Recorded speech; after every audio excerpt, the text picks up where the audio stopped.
Hello guys, it's Mungai Eve. Welcome to the Mungai Eve Show. And of course, we're the #1 online TV show. And guys, we're still here at Panari Hotel because of album launch Size 8 Reborn. Now with me, I have Daddy Owen himself. Yeah. Ameingia hapa, nataka nijue. Daddy Owen, uko aje? Niko poa. Niko poa kabisa, sina option but lama nikuwe poa. Lama nikuwe poa, sina option. Nywele iko wapi? Nywele si chaki mambo ya nywele. Hapa niko sawa. Kabisa. Uko sawa, acha zikae tu huku. Zibaki tu huku tuna place nyingine lakini hapa niko sawa. Na ulisoma memo vizuri, uko na a touch of gold. Manze wase wasomangi memo bana. Do you know how it's frustrating to organize an event? Alafu unapangiza vitu zote hapo sasa wanakosa kufanya mimi unataka wafanye. Yeah. Because wamesema na touch of gold manze hapo unakuja na gold bana. Mimi nimekuja na gold manze kutokea watch, ring, kila kitu ni gold. Why is your black? Black ndio. Hii ni grey. Hata ungesema ndio hii. Hata ndio hii.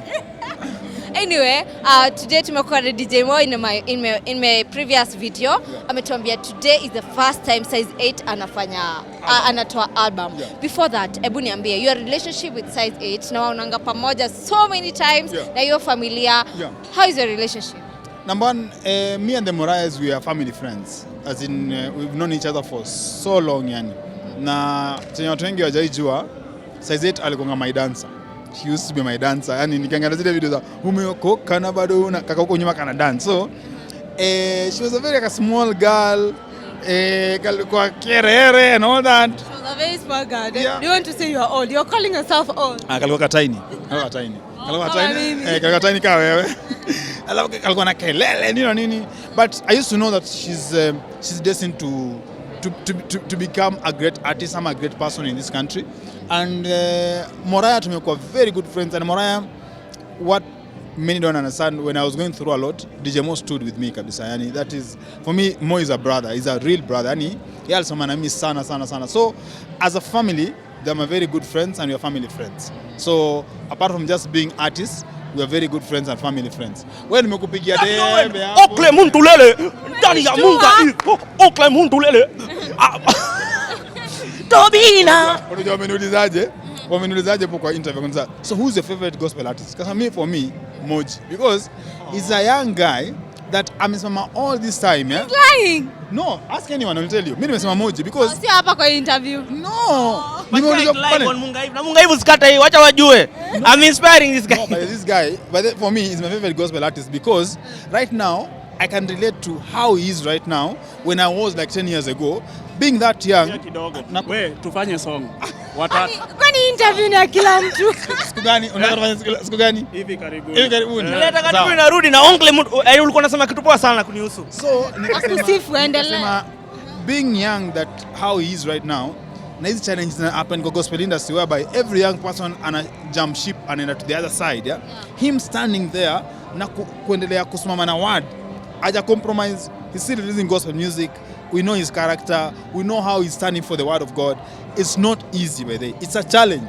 Hata juzi amenitumia song yake nikaangalia nikasema wow, this is an amazing song and it inspires sana because I can imagine in this era ku maintain kwa gospel artist mtu kama mimi nisha mature but him is still very young and he's still standing firm. Inamaanisha he's very wise na inamaanisha foundation yake iko very strong. So bro, endelea kuwa hapo. Thank you so much.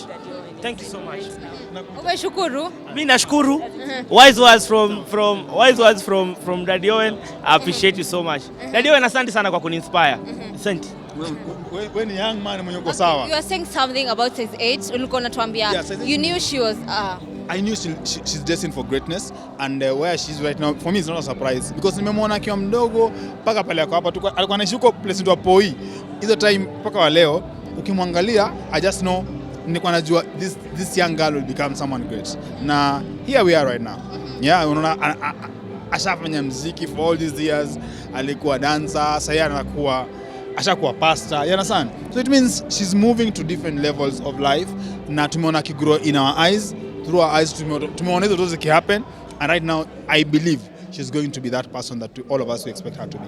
Yeah. By any chance, are you featured in one of the songs kwa album ama umepata chance ya kusikiza hizo ngoma? It's very interesting. Size 8 was meant to be in my album. But you know, she had that alikuwa na ile issue yake at that time, so we couldn't record. So we planned we'll do it in her album.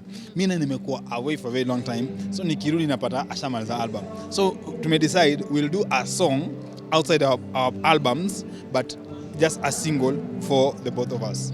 Yes. A message to size 8, then I ask you a few questions to malize. No, naitwa sana. Nana niita. Usikuwa na wasiwasi. Usikuwa na wasiwasi, tuendelee tu pole pole. Usikuwa na pressure. Sawa. Okay, I want to size 8. And I'll just tell her, first and foremost, congratulations for standing with the word of God for all these years. Size 8 is one artist I know that the whole country doubted her salvation. So many people doubted her. When alisema ameokoka huyu ata fall back. Huyu ajui word. Huyu I remember that time I was talking to her and I'm like, Size 8, it's not about you. It's about just you trusting in God and God atakushika mkono. Everyone doubted Size 8. And I remember even headlines, what they were saying those days. Everyone, her first song was Mateke. The guys are like, how can you sing about Mateke? A gospel song talking about Mateke. I remember very well. And God has sustained kufika pale amefika hapa.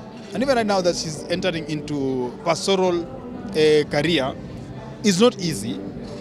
Pastoral ministry is not easy because it's very different from musical career. She needs to understand that it's a different ball game altogether. But I believe the same God who sustained her from when she started music to where she is right now is the same God who will sustain her to the next. Akinakuja. Please. Hii ni very crucial. Nakuja. Nakam. Kind. 5 minutes. 5 minutes. Okay. Pia you had Daddy Owen Festival. Then niliona Size 8 pia walifika pale kukusupport. Yes. And the turn up was dope. Amazing. Amazing. That was just one of the amazing things that happened to me last year because the people of Eldoret showed me love. And walikuja wakanionyesha to Owen, we love you. We appreciate you. We know who you are. You've been here for so many years and we love your music. And it was amazing to see that more than 10,000 people turned up for an event that nilipanga sikuipanga for a very long time but for a very short time.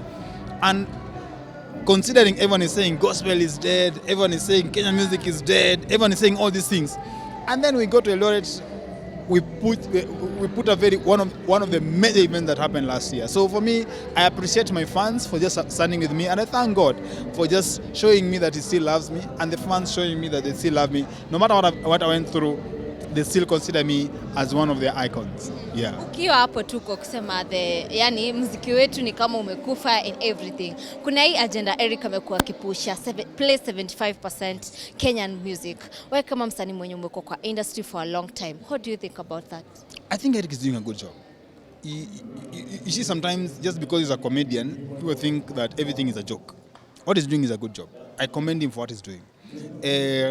Some people, you know, there are things in this world you may not see them working right now, but in future we'll see the results of what Eric is doing right now. So me, I commend Eric Omondi for what he's doing. I believe he's fighting for what was meant to be fought for a long time ago, and he has a voice. Some will say, mbona wengine wapigani him where he is right now. I think he's the most followed Kenyan musician or something, or Kenyan artist, I think. So if Eric Omondi is the most followed, he's using his platform to make sure that at that level, everyone can listen to his voice. And I appreciate what he's doing with his platform and with his, let's call it viewership, or people who are following him for what he's doing. So I appreciate him for that. Yeah. And I believe it's going to happen. It's going to turn. But what I'll tell other artists, it doesn't mean that just because we are demanding for 70%, it doesn't now call for us to just release anything that is not good quality. You can be given 75% and your quality is bad, then it won't work. But if the 75% is working and we have good quality, it will work. Yeah.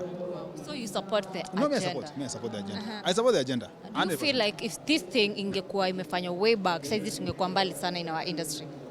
It has been there. It's a fight that has been there. It's not a fight that has started right now. It's just that Eric Omondi right now is very vocal. Eric Omondi has a big following. So when he's doing it, it's seen by everyone. But it's a fight that has been there. People have been fighting this. It started with the Kinapoxy pressure a long time ago. This is a fight that has been there for so many years. And we appreciate what Eric is doing. Yeah. So me, I believe it's going to work. Yeah. Okay. Recently I've been following on your Instagram account. Nimekuwa nikiona ukipost so many things about Malaika Awards. Yes. Naona kuna watu kadhaa wanapata usaidizi pale, especially people with disabilities. Yes. Would love to know more about Malaika Awards. Malaika Awards is an initiative I started in 2012. And I've been doing it for 10 years now. And what so many people don't know, every year I award 10 people with 100,000 Kenya shillings. Every year. And Every year you award? Every year I award 10 people with 100,000 shillings each. So I give guys 1 million, and this 1 million is split between the 10. So each person gets 100,000. And these people are people who are living with disability, who have initiatives, who are doing something great despite their challenges, despite being differently able, or despite being challenged in a different manner. These guys, we pay tribute to them and we give them 100,000 shillings for them to go back to the community or the society back at home, or what they are doing in their capacity. As much as they're disabled, as much as they are physically challenged, as much as they have all these things, these are a point to help them to come out of that moment where they feel like people don't appreciate them. But now this one is a point to appreciate what they do and appreciate who they are.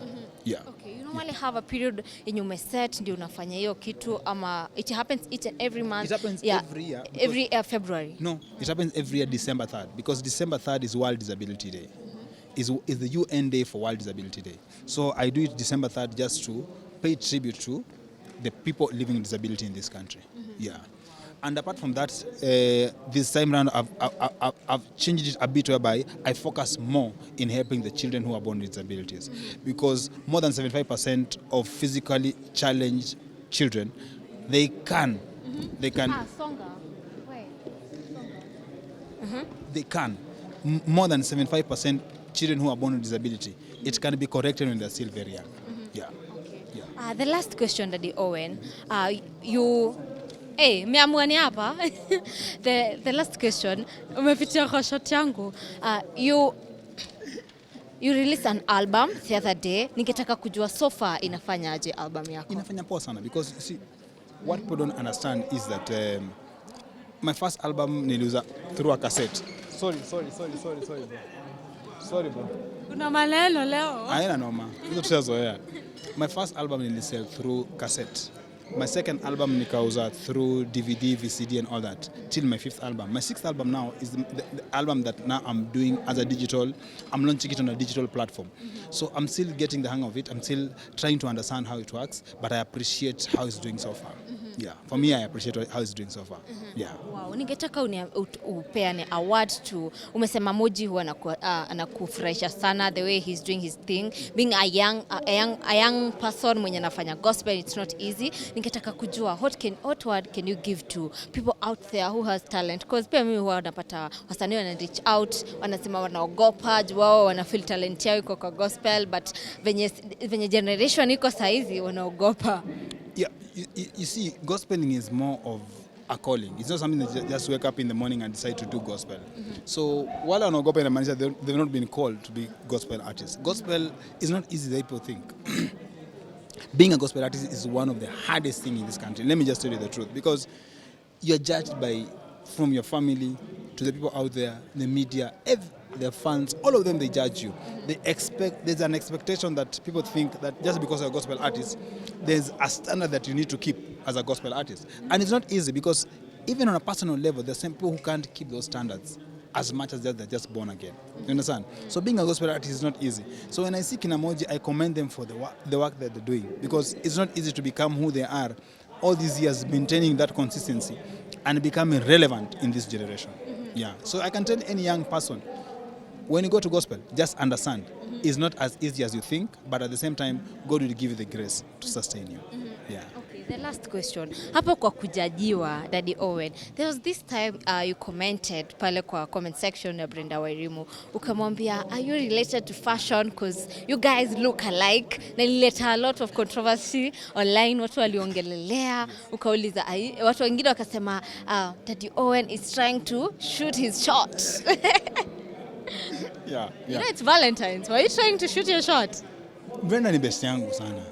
Na hiyo iko the first time ati nimecomment ama ye comment. Ndio tuliona. You know what waliona, you understand? And we're just very good friends. And apart from us being in the same industry, we're just very good friends. And sometimes we're very, very good friends with so many people that people don't understand that as much as we're in the same industry, tuko na mabese wenye watu mjui.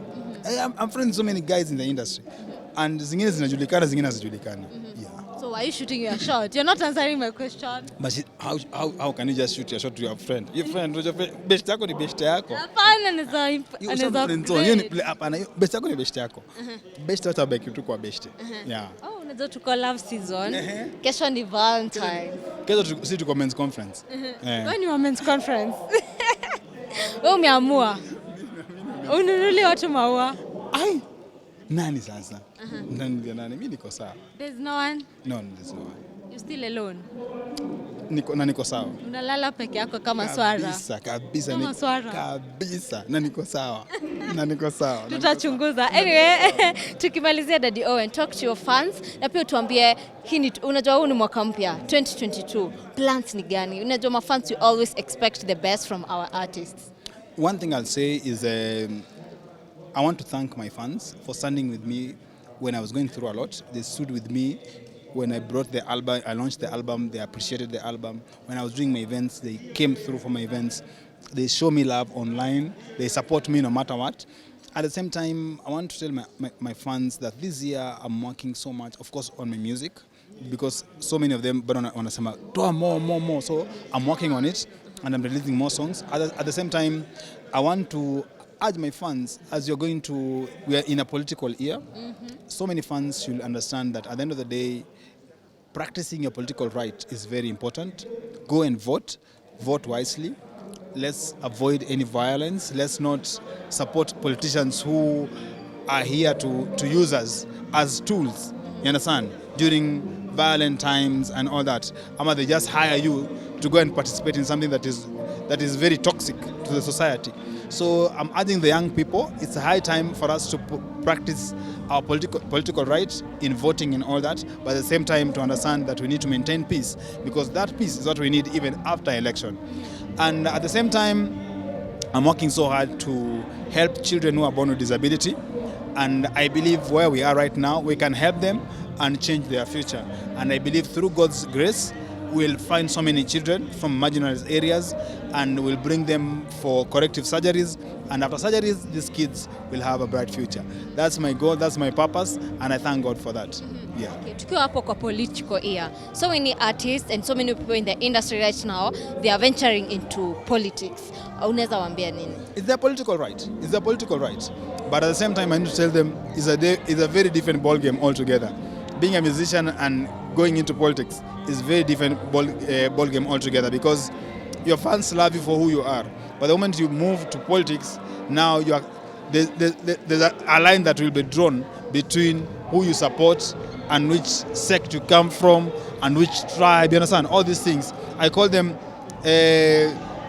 political demons. Wake up to the fans and the public as a whole. So when you go there, just understand it's not going to be the same as music.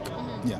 Thank you so much, Daddy Owen. We really appreciate. You always support me, and I appreciate so much. You're welcome. May God bless you. Amen. And you're doing a good job. Thank you. Aya, sawa, acha tukurelease. Ingia pale, you participate. Sindio? Aya. Anyway guys, it has been the Mungai Eve Show. Tumekuwa na Daddy Owen. Bado tuko hapa kwenye album launch ya Mr. C. Unafanya hata niseme album launch ya Mr. C. What's wrong with Kioko? Show imekuaje? Imekuaje? Imekuwa amazing. Unajua tu walisema tumekosana na hatujakosana hivi. Hebu address hiyo kitu. Shit. We've never had an issue. Yeah. We've never had an issue with Kioko. Umeipata hapa. Mtapigwa na director. Maybe those who don't know, by the way, we went to the same school with Kioko. Not school, we went to the same college. School ni high school. Yeah, we went to the same college, but mimi sikumaliza. Yeye alikuwa mwaka wa mwisho. Kwa sasa mnajua Eva alikatianga Trevor. So Eva has this tendency ya kukatianga wanaume. Alikuwa ananikatia. He's lying. Nianza kuchoma. Usichome wewe unachoma wewe. Naweza choma huyu. Kwaje lakini hivi? Niko poa. Kesho mko na Trevor mnaenda wapi? Kesho ni Valentine. Unajua I'm a content creator na nimeingiwa na ile kitu ya wakati there is something that is happening, niende tu nikapate nikajue kuna nini. Wewe na Trevor, you guys have been dating for 2 years now, right? Yeah. Kesho mnaenda wapi nikuje? Okay, we've known each other for 3 years, but we've been dating for 2 years. 2 years. Mapenzi ikoaje? I Could you can't advise complain. me to nianze kuishi na manzi yangu? Wewe, since nakujua vizuri na tabia zako, wewe endelea tu na tabia zako mbaya.